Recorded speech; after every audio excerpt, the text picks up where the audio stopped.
എൻ്റെ പേര് വേണുഗോപാലൻ, സ്ഥലം വളാഞ്ചേരി. ഇപ്പോൾ 70 വയസ്സായി. കഴിഞ്ഞ വർഷം ഞാൻ റിട്ടയർ ചെയ്തു.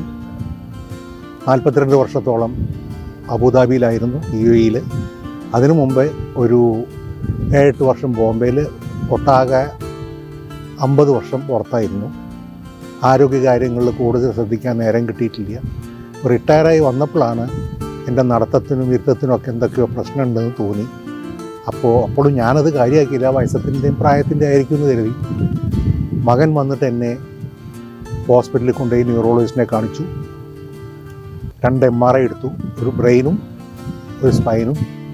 അതിൽ ബ്രെയിനിന് കുറച്ച് തകരാറുണ്ട് എന്ന് പറഞ്ഞു. അതെനിക്ക് തന്നെ ബോധ്യപ്പെട്ടു. എന്ന് പറഞ്ഞാൽ നടക്കുമ്പോൾ വീഴാൻ പോവുക, ഇടത്തോട്ട് വെച്ചാൽ നടക്കണമെന്ന് വെച്ചാൽ വലത്തോട്ട് പോവുക, പിന്നെ കണ്ണി ചീമ്പിയിട്ടുള്ള ഒരു പരിപാടി പറ്റില്ല. അങ്ങനെ ഇരിക്കുമ്പോഴാണ് എൻ്റെ ഒരു കസിൻ പ്രഭാകരൻ എന്ന് പറയും, ഒരു പ്രഭേട്ടൻ എന്ന് വിളിക്കും, ഡോക്ടറെ കേട്ട് നല്ല കണക്ഷനാണ്, എന്നോട് പറഞ്ഞു, ഞാൻ സക്കറിയ ഡോക്ടറോട് സംസാരിച്ചു, നമുക്ക് അവിടെ നിന്ന് പോവാം.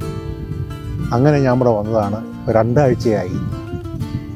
ഒരു 4-5 സെഷൻ ഒരു ദിവസമുണ്ട് എന്ന് വെച്ച് കഴിഞ്ഞാൽ ആദ്യം നസ്യം തുടങ്ങി, പിന്നെ ധാരയായി, ഒഴിച്ചിലുണ്ട്, 2 സെഷൻ ഫിസിയോതെറാപ്പി ഉണ്ട്, റിഫ്ലക്റ്റോളജി ഉണ്ട്.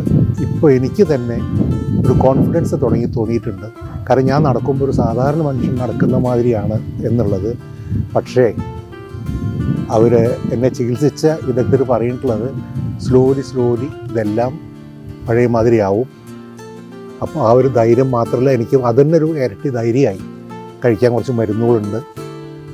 ഇനി ഞാൻ ഒരു ഇൻ്റർമീഡിയറ്റ് പീരീഡിൽ ഒരു പക്ഷേ 2 മാസത്തിൽ എപ്പോഴെങ്കിലുമൊക്കെ ഇവിടെ വന്ന് കുറച്ച് ഫിസിയോതെറാപ്പി, വേണ്ടി വന്നാൽ മസാജും, അത് ഡോക്ടർ പറയുന്നതിനനുസരിച്ച് ചെയ്യാൻ ഉദ്ദേശിക്കുന്നുണ്ട്.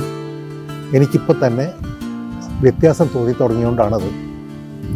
അപ്പോൾ ഡോക്ടർമാർക്കും ഈ ഹോസ്പിറ്റലിലെ സ്റ്റാഫ് എന്ന് പറഞ്ഞു കഴിഞ്ഞാൽ ഇവിടുന്ന് പോകാൻ തോന്നില്ല. ഞാൻ വീട് വിട്ട് നിൽക്കാറില്ലാത്ത ആളാണ്. 14 ദിവസം ഇവിടെ നിന്നു എന്ന് പറഞ്ഞാൽ ഈ ചിരിക്കുന്ന മുഖമായിട്ടുള്ള ഏത് ഡിപ്പാർട്ട്മെൻറ്റിൽ ചെന്നാലും സന്തോഷത്തോടു കൂടി നടക്കുന്ന സ്റ്റാഫ് അംഗങ്ങൾ, അവർക്കും ഒരു പക്ഷേ വിഷമങ്ങൾ കാണുമ്പോൾ ഒരിക്കലും പുറത്ത് കാണിക്കാതെ അതൊക്കെ ഒരുപാട് ആകർഷിച്ചു. അതുപോലെ ഫിസിയോതെറാപ്പി ചെന്നാൽ ഞാനൊരു രോഗിയല്ല, ഓരോരുത്തരുടെ രോഗത്തിൻ്റെ അവസ്ഥയിൽ കാണുമ്പോൾ അപ്പോൾ ഹോസ്പിറ്റലിനും ഇവർക്ക് രോഗികൾക്ക് നന്ദി.